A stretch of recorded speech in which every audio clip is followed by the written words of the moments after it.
안녕하세요. 이바울의 인사이트 이바울 목사입니다. 와주셔서 감사드립니다. 저는 모든 성도들이 하나님의 사랑 안에서 행복을 누리길 바랍니다. 이것을 들으시는 모든 분들이 하나님의 사랑 안에서 행복과 자유를 누리시길 축복합니다. 지난번 종말론에 대한 인사이트가 업로드되고 난 후 들으신 분들이 정말 재밌었다, 유익했다, 도움이 되었다는 말을 전해주셨습니다. 많은 분들에게 이 컨텐츠가 도움이 된다는 사실에 가슴이 벅찹니다. 이번 인사이트에서는 지난번에 잠깐 언급했던 내용인 두려움 마케팅에 대해서 나누고자 합니다. 저도 그랬지만 정말 많은 크리스천들이 두려움으로 인해 행복한 삶을 누리지 못하고 있습니다. 하나님은 요한일서 4장 18절에 사랑이 두려움을 내어 쫓는다고 하셨습니다. 하나님의 사랑을 깨달으면 두려움에서 자유케 됩니다. 저는 경건으로서의 두려움, 조심하는 것, 깨어있는 것이 아닌 불신앙으로서의 두려움과 우리의 생각과 선택을 조종하는 두려움에 대해서 다루고자 합니다. 우리는 현재 마케팅의 홍수 속에서 살고 있습니다. 과거로부터 지금까지 항상 좋은 결과를 주었던 마케팅 방법이 있는데 그건 바로 두려움 마케팅입니다. 가장 흔한 예들은 이렇습니다. 갓난 아이를 가진 엄마들은 자녀들의 건강에 대한 많은 걱정들을 가지고 있습니다. 이런 엄마들에게 일반 샴푸나 화학 제품들이 아이에게 아토피나 심각한 질병을 일으킨다. 심지어는 부모가 사용하는 것들도 아이에게 흘러간다 라고 정보를 전달하는 것이죠. 그렇게 한다면 엄마들은 일반 샴푸나 화학 제품들을 쓰지 못하고 천연 샴푸를 쓸 수밖에 없습니다. 자녀들이 혹시 아프면 어떡하나 걱정하는 엄마의 두려움이 지극히 크기 때문에 엄마들은 이 마케팅을 절대 쉽게 넘길 수 없는 겁니다. 굉장히 강력한 마케팅이 되는 겁니다. 또 예를 들어서 보통 남자들이 타이어 가게에 공기압 체크를 하러 가면 직원들이 다가와서 휠에 큰 문제가 있어서 사고 날 수 있다는 얘기를 합니다. 공기 충전만 하러 갔는데 휠과 타이어를 통째로 갈아버리고 마는 거죠. 사고의 위험이라는 두려움을 자극하는 마케팅입니다. 자녀들을 차에 태우고 다니는 아빠라면 이건 그냥 절대 지나칠 수 없습니다. 흔히 볼 수 있는 이 두 가지 사례는 두려움 마케팅이 얼마나 흔하고 강력한지를 잘 보여줍니다. 여러분, 이 두려움 마케팅을 종교계에서도 사용한다는 것을 알고 계십니까? 두려움 마케팅을 사용해서 역사상 가장 많은 이익을 취한 것은 아마 개신교를 포함한 모든 종교계일 것입니다. 모든 종교계는 항상 사후세계를 강조했고 구원과 심판을 나눴습니다. 사람들은 지옥을 두려워했고 지옥의 형벌을 피하고 구원을 얻기를 힘썼습니다. 기독교 역사 안에서는 그 두려움을 이용해서 면죄부를 팔았고 교황과 지도부는 엄청난 부를 쌓았고 대성당을 지으며 자신의 위신을 과시했습니다. 불교나 전통적인 내세관을 가지고 있는 종교에서는 환생을 강조하며 두려움을 부추겼습니다. 악하게 살면 죽어서 엄청난 형벌을 받게 되고 환생하더라도 아주 하찮은 존재나 불행한 삶을 살게 될 것이다. 이것이 얼마나 강력한지 고대 불교는 고행도 불사했습니다. 불교에서도 두려움으로 신도를 모았고 엄청난 위세를 갖게 되었습니다. 지금도 많은 종교들이 두려움을 기반으로 사람들을 선동하고 있습니다. 이단들도 주로 사람들을 미혹하는 방법으로 두려움 마케팅을 사용합니다. 우리가 다니고 있는 일반적인 교회에서도 두려움 마케팅을 사용하는 사례는 흔히 볼 수 있습니다. 성경에서도 이런 두려움 마케팅을 이용한 사례가 등장합니다. 바로 바리새인들입니다. 바리새인들은 율법을 정리하면서 구체적인 기준을 만들었습니다. 그리고 그 기준에 들어가지 못하면 의롭지 못하다고 정죄했습니다. 하나님 앞에 부정한 자들이 받는 저주는 무서웠고 이스라엘 백성들은 그 기준에 들기 위해 힘썼습니다. 바리새인들의 말을 따르며 살아갔습니다. 예수님은 그런 바리새인들에게 장님이 인도하는 것이라고 말씀하셨습니다. 예수님은 공생애를 시작하시면서 죄인들에게는 친구가 되어주셨지만 바리새인들, 사두개인들과 같은 당시 종교 지도자들과는 자주 충돌하셨습니다. 특히 이 부분, 두려움으로 사람들을 조종하는 바리새인들을 아주 강력하게 꾸짖으셨습니다. 독사의 자식들, 회칠한 무덤이라고 말하면서 두려움 마케팅으로 사람들의 생각과 선택을 조종하는 바리새인들의 정체를 밝히셨습니다. 독사의 자식들은 상징적인 욕으로 사탄을 따르는 자들이라는 뜻이고 회칠한 무덤은 이들은 죽음에 거하고 생명이 없는 자들이라는 뜻입니다. 여기서 예수님의 목적이 명확하게 나타납니다.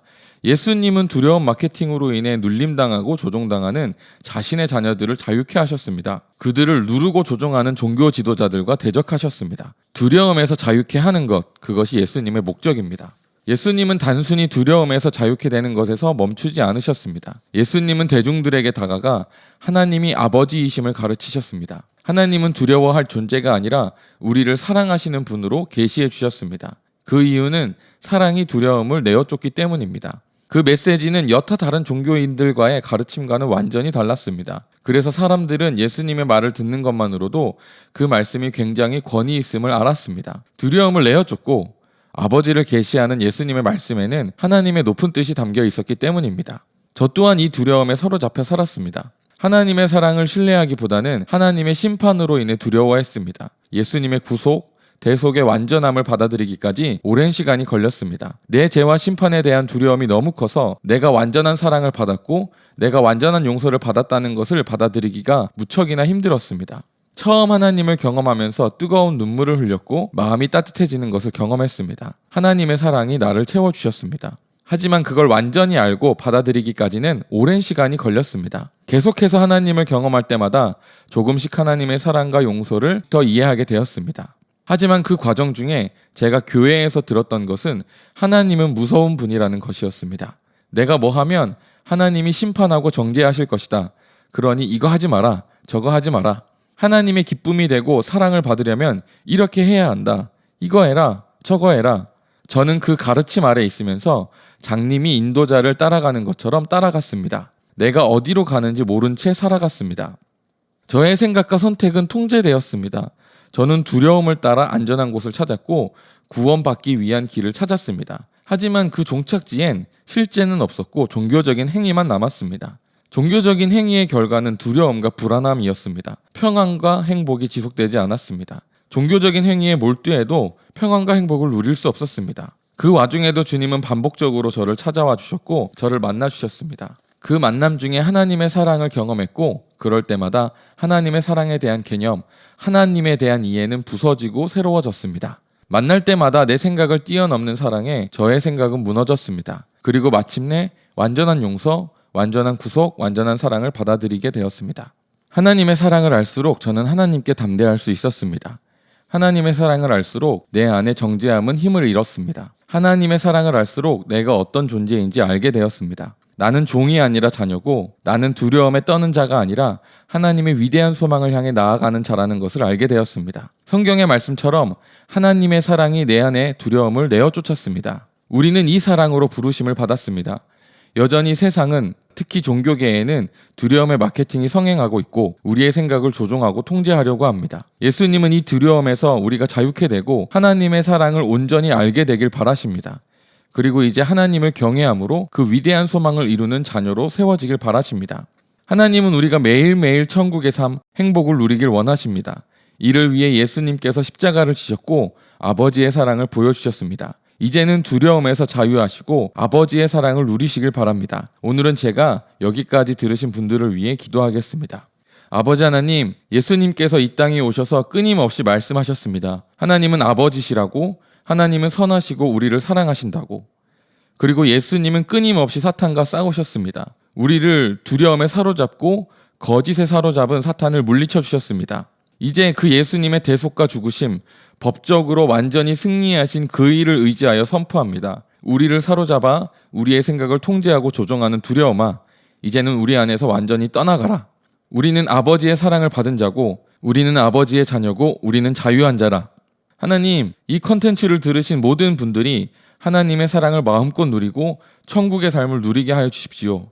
모든 분들이 진정한 자유를 누리게 하여 주십시오. 예수님의 이름으로 기도합니다. 아멘. 네, 오늘은 여기까지 하겠습니다. 이 컨텐츠가 마음에 드셨다면 구독과 좋아요 눌러주십시오. 이바울의 인사이트는 매주 토요일 오후 2시에 정기적으로 업데이트됩니다. 구독해주시면 최신 업로드를 바로바로 접하실 수 있습니다. 다음번에도 이 두려움에 대해서 좀 더 구체적으로 나누려고 합니다. 재방문 꼭 해주세요. 저희는 모든 성도님들이 균형 잡히고 건강한 신앙을 갖게 되길 바라고 행복한 삶을 누리길 바랍니다. 이바울의 인사이트였습니다. 감사합니다.